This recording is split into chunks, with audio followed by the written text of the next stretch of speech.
The first time I played Class of '09, 10 minutes in, I ended up getting an ending where I made a chlorine bomb from my white supremacist art teacher because I joined his little gang and everyone in the school got arrested by the FBI. Let's go. Let's get into Class of '09, baby. Class of '09, you play as Nicole, self-proclaimed, world-renowned sociopath. She is one of the best protagonists I've seen in the recent years, which is saying a lot because it's one of the few times where you play as a character that is just without a doubt pure awful. She is not a good person. She is one of the most vile visual novel protagonists that I can think of offhand. The only one who beats her out in my mind is the guy you play as in Sayano Uda, but that's for a plethora of different reasons. And that leads me to a good segue. Class of '09 is a high school visual novel, and there is no supernatural shenanigans going around this time. So there's nothing. You literally just play as a high school girl living out her last 2 years of high school.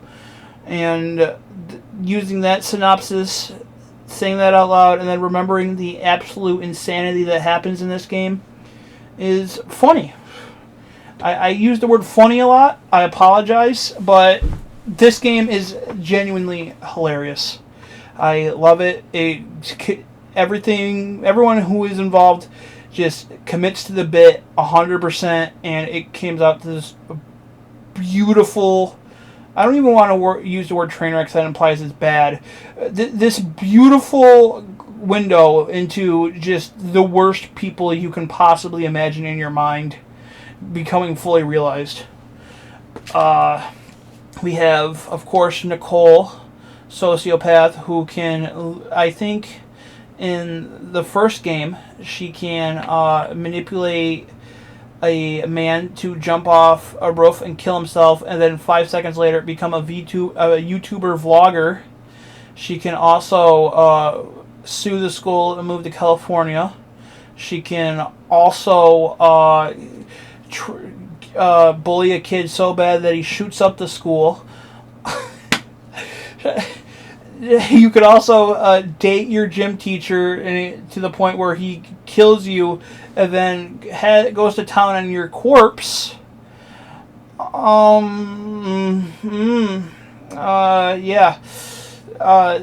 What I'm saying is, you're probably hearing all this out loud and be like, this is just the most edgy loser bait stuff I've ever. I promise you, it works. Simply because of one thing that I think most writers, any creative, really has. It's a lesson that really should be stated more, and that is commitment. Just committing to what you got and going all the way with it. Class of '09 is like, we're gonna have. It's like It's Always Sunny. These are the worst people you've ever met, and you just want to watch them just laugh as the insanity they get up to. And that goes for literally every single character. I'm off top of my hand, I'm trying to think of one character who isn't either at the very least manipulative or at the end just psychotic to their core. And I'll get to her in a minute. But yeah, we also got our side character, our deterragonist. We got Jekka. Jekka is the emotional core of the story because Nicole has no feelings. And she is probably my favorite character in the visual novel, because Jekka will, in the second game, we're looking at two games, Class of '09 and Class of '09 the re-up. I consider them basically, you should probably play them together. They're both very short. I think you can get it done in like an afternoon, maybe even less. But Class of '09, the re-up, Jekka becomes probably the most likable character on the entire game. She has moments where she's like, oh my god, I can't believe what is going on in front of me. Why did all this insane stuff happen to me? Meanwhile, Nicole is like, I'm going to skip class and sell crack. And that's a real scene, by the way. That you're like, he's making up that one. Nope. That's an actual conversation that happens. I was debating whether or not to. I'm gonna calm down a bit and like actually get into the analysis part where I think I go to why this really does work with commitment. It's really hard for dark comedies to land a lot of the times because they'll either be labeled as edgy bait or they won't be funny enough, and it'll just go straight to like, oh my god, I'm just watching something dark.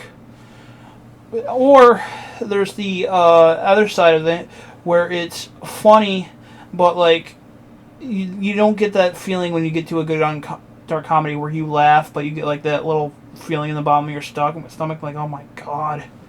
But Class of '09 does that perfectly and consistently because everyone commits. The voice actors all commit. The writing commits to the setting. That's another thing. Okay, no. Let me continue my lesson. And the writing commits to it. The tone never changes to... I think it changes to like a serious tone once. And that scene is amazing because of that sudden tone shift in the first game, which is the suicide ending. That came out of my mouth. Where Nicole hangs herself, and the one ending where she was a half semi-decent person and trying to be nice to everyone, it ends with her neck in a rope and dying. Yeah, so there was no hope from the start. Jekka, actually, that's another good transition to why I think Jekka is the emotional core of the story. Because Jekka was the one that feels like the most human and least like a cartoon character. Sure, I have to mention the part where she can just talk to Mr. White, and Mr. White can just like brainwash her into basically becoming a super neo-Nazi and starting a cult in the school. However, I'm going to point that more at Mr. White than Jekka because she's a high school girl getting manipulated by her teacher. That's happens all the time. And yeah, so but Jekka and every other route is somewhat normal. I'm trying to think of any other instance where I'm like, I don't know about that. Well, yeah, there is. Jekka's idea was like, hey, you should... Jekka and Nicole are at like Barcade or whatever it's called, and a boy comes up to hit on Jekka, and Jekka's like, you should kill your mom. And he's like, what? He's like, yeah, do that. That'd be super hot, and I'd be totally date you for then. So yeah, maybe Jekka isn't as sane as I think, but she's probably the least insane out of the Nicole and her duo. But hey, she's getting her own game soon. She's getting Class of '09 the flip side, which means we might see her get even more insane. But we don't know yet. We don't know. Let's talk about some of the endings you can get. I talked about him a little bit before, but let's talk more about the re-up. In the re-up, you can go to prison for selling crack, and you find out that your ethics teacher, I think, is a crackhead. You can commit into a suicide pact with the most mentally insane person in the game, without a doubt, in front of your teacher. You can get, and then that same teacher in a different ending, you can send her to like jail by making her read a Mein Kampf inspired essay in front of a bunch of Jewish deli owners. God damn it. I'm back at it again of just listing insane things. And I'm struggling because it's basically, this is essentially just me being like, the joke is funny because of this, or me just like retelling you guys a joke. You know what I mean, Diane?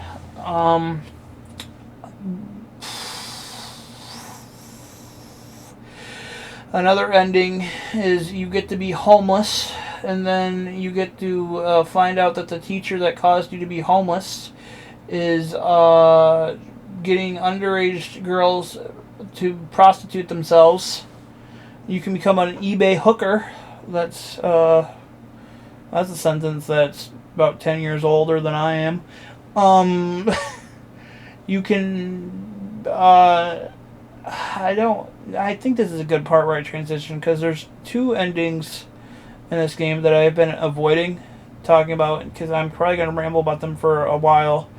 But this is probably my favorite depiction of toxic Yuri, or toxic gay romance I've seen in a long time, just because of how awful Nicole is. It's fun to watch, but also if I feel like if I was a gay person watching this, I'd probably cringe my head off. Well, not a gay, like if I was a lesbian watching this, I don't know what it's like to be a lesbian, and I'm gonna get off this tangent. But yeah, the Ari and Nicole route is one of the funniest things, just to watch this mess spiral. Because Nicole will just be like, Nicole will be like, I'm just going to date you for, I don't remember the reason she starts dating him. Probably because she's bored and just wants something to do.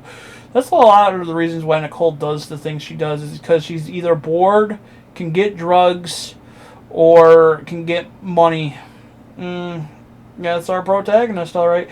But yeah, she basically starts dating Ari, and then she starts physically abusing Ari. And then Ari finally breaks up and gets so messed up from dating Nicole that she goes back into the closet and basically starts dating men again, because she hates dating women now. And the other route with Ari, or if you reject her, ends up with Nicole being hated by everyone because Ari gaslit the school, and ends with the straight club going to burn down Ari's house.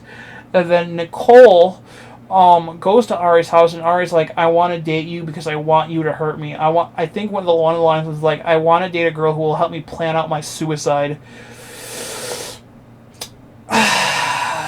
Yes, sir. I'm saying a lot. I gotta get better at that. And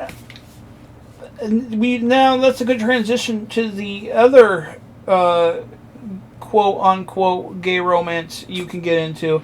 I'm sorry I'm talking about gay romance for so long. I'm sorry I'm talking about romance at all in this, because it's going to end up terribly for every single one of these people. So if you're like, oh, it's good, it's inclusive, sorry, this is going to end terribly for everyone involved. You can befriend this girl named Emily in the remedial classes. And Emily is... How do I describe Emily? She is... If psychosis was given form. She hears voices. That's a fun thing. She stops taking her antipsychotic medicine. She sells Adderall, and I think one of the first scenes you see her. She is insanely in love with Nicole. And the animation is implied that Nicole has feelings for her. So that's funny, considering what happens in the end. And then Nicole and her go to their teacher and commit... Well, Nicole doesn't commit double suicide. Emily definitely commits suicide, but Nicole backs out and like laces her basically tonic of poison with Flintstone gummies. This scene works too, because the voice actress for Emily and the writing for Emily commits so wholeheartedly that it's impossible not to get invested a little bit. And that's really saying something, because this is hardly the first Toxic Yuri I've read or watched, because it's a very popular subgenre in manga, but also in literature. So it's not the first, but this might be the best I've seen in a hot minute. I'm not as big into gay romance as some people. There are some people who read that stuff like 2-3 mangas / novels a day, and actually I could probably pull them off the street and be like, and what's chapter in Bloom into You do they first hold hands, and they will tell me the chapter, panel, and page to the T in perfect detail. But yeah, the Emily, she's great. Nicole should probably never talk to her, or she will go off her antipsychotics and die. I feel like the only route that I don't adore is the revenge route in the re-up with Megan, because it's the one bit where it's basically Nicole wants to get revenge on Megan because I guess Megan was like rude to her in the hallway. So Nicole is going to manipulate Megan's boyfriend into sending her dick pics, and then going to send the dick pics to Megan at the worst time. Yeah, that's just, I was kept waiting for the other shoe to drop for that. The more insanity to happen, where like Megan pulls out a knife and kills Nicole, but that never happened. All that really happened was Megan had a mental breakdown. That's one of the lighter fates someone can meet in this game. Yeah. But like I said, you can really just tell how well the people involved commit in the first, in the intro. Let's talk about the intro. I've been saving this for a minute. I don't know how I haven't talked about the intro yet. This intro for the first game is one of the best intros I have ever seen. It will get you invested in 5 seconds flat. I think the intro is 30 seconds long, and by the end of it, you will be playing this entire game. Because I was a device. I was like, I don't know if I want to play this. It seems like edgy 4chan humor. And then I got through the intro. I was like, okay, I'm in. I'm in. My dear old papa blew his brains out in front of me. Yes, I'm in. Yep. Let's talk about the pedophilia. This game, that's like one of the main jokes in this game, is that all the teachers want to fuck the students, which I would like to make a joke and be like, oh, how absurd in our reality. Then I can just Google the statistics and be depressed for a good hour. Yeah, you can. I think every single teacher, except for maybe 2, is totally down to bang Nicole. And in one of the routes, the gym teacher route, you just get to go all the way with it. And it ends as terribly as you can imagine. And I realize that I am recording this, and I am also going to be linking this on my Facebook page with my conservative relatives. And they're going to probably be appalled and never watch my podcast again. I'm so sorry for this one, but this is actually a good lesson in commitment for the bit and why it's important, because I genuinely do not think that this game It's like going downhill on a roller coaster. It just can't let up for a second or the thrill will be gone. And it doesn't. The only time it lets up is in, like I said, the Megan route. And it's just... It's all the fun of getting shot at. You just never know when the next bullet's going to hit you, and you go, what? It's fantastic. You know something awful's going to happen. It's like a jump scare. You're waiting for something awful to happen, and when it finally hits, it's just 2 times worse than what you were expecting. Like with Kyler. That's his name. I love him more than anything. He's obsessed with lacrosse.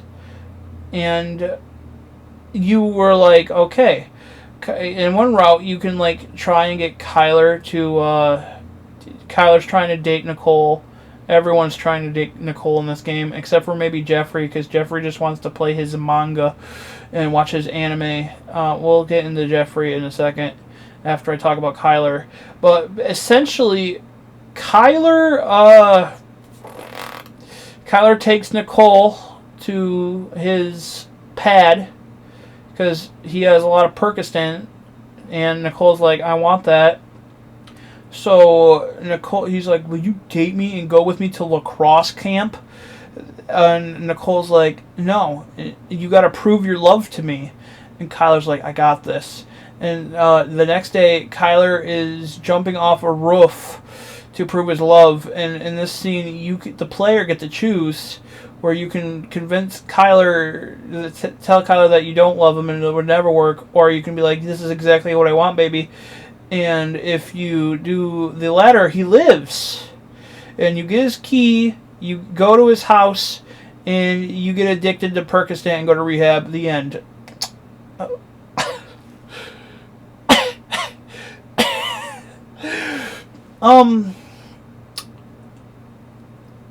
There's a lot of silence here because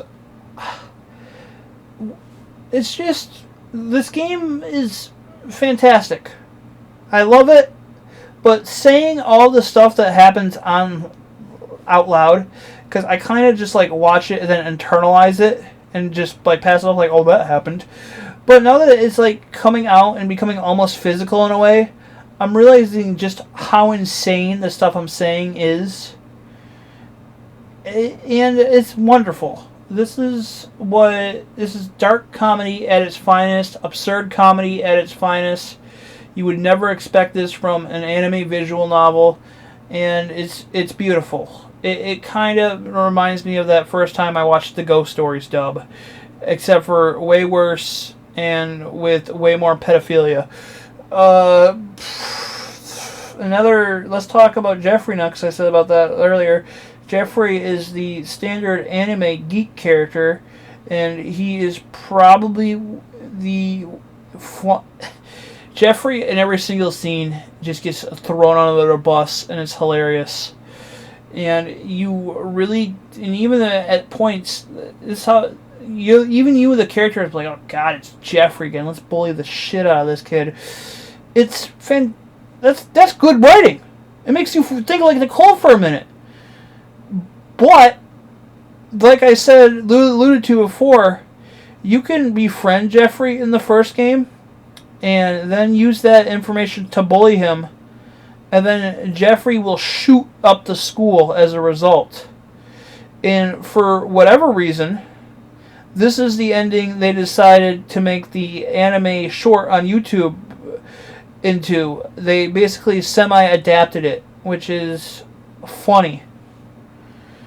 Because obviously a school shooting thing is so taboo, this video is going to get demonetized the second I upload it. But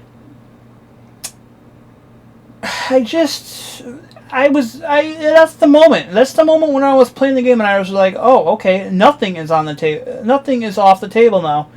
This game will literally have me do anything. It wasn't the chlorine bomb for the anti-Semite. It wasn't me playing 20 minutes in and hanging myself. It was the school shooting bit. Because what else is where else can you go from there? How low can you sink? I can tell you how low you can sink. In the re-up, I was a little worried that I was like, okay, we can't get farther than that. But no, in the re-up, you can sell crack at a urban neighborhood, and Nicole will sell crack to a pregnant mother, and then go to prison and talk about how 50 was right, and we get the best line delivery I have ever heard from Jekka, where she just goes, Nicole, you're white. And I think when I heard that, I laughed for 20 minutes without stopping, and I almost died. Because I was like, Nicole's kind of got a point, but also, and then Jekka said that, I was like, that's what I was alluding to in my brain. And yeah, this podcast hasn't been as long. This has been, I got one more thing to say about Class of '09, and then we're done. We're going to talk about the very, very, very good ending. The ending I love a lot, which is the suicide ending. Which, not saying that out loud, makes me feel really bad. This is probably one of... This ending is just so good, because, especially if you get it later on, because you have just been building up to this game being a dark comedy with everything being on the table, everyone being a terrible person, everyone just being awful, but like in an exaggerated way, like everything's exaggerated, and then we just get this quiet moment of genuine despair after a character, Nicole, the most vile character in the game, including the re-up especially, just for when she tries to be nice to everyone, when she genuinely tries to make a connection with some of the people, it turns into her being, to her teacher, the gym teacher, essentially spreading rumors around the Cole school, calling her a whore and banging the entire football team, and every single person in her life turning their back against her, including Jekka, which we'll get to in a second, and ends with her giving like this speech with, it's literally just white text on a black background in the beginning until it cuts to her hanged corpse. And when I first saw this scene, I was actually blown away. To give you like comparison to what I can get for like the closest I've ever felt like this while watching a comedy is watching the episode in It's Always Sunny where Charlie's dad dies, and Charlie gives like this monologue on like this muddy hill, and somehow it turns this just absurd, insane, vulgar comedy into some of the most genuinely poignant and fantastic character writing and tragedy I've ever seen. When media does that, that's when I remember why I love this stuff so much. This absurd writing. When we get that, you just get that gut punch, and it just like, oh my god. And then on top of that, right after that, you'll get a text. Because in the main menu, you get like text from the characters talking about the endings from Jekka that is literally just, hey, I'm sorry, miss you. And you realize that you're playing something special at that moment. It just blows my mind. And that's why I love writing. That's why I love things like this. Is those special moments of just genuine human emotion and beauty, just a beautifully put together scene in a visual novel that looks like 2010 Flash game with a anti-Semite photography teacher who you can have be murdered by extremist organizations. That's the Class of '09, ladies and gentlemen. Sorry I got serious at the end. I think tomorrow will be either Poldoka Magica or maybe Danganronpa. I don't know what tomorrow is. I said that today was going to be Poldoka. Actually, I think tomorrow I might be doing something a little different than something. I think I might go through some online writing, and I hope you enjoy that. And this has been my podcast. Goodbye, Diane.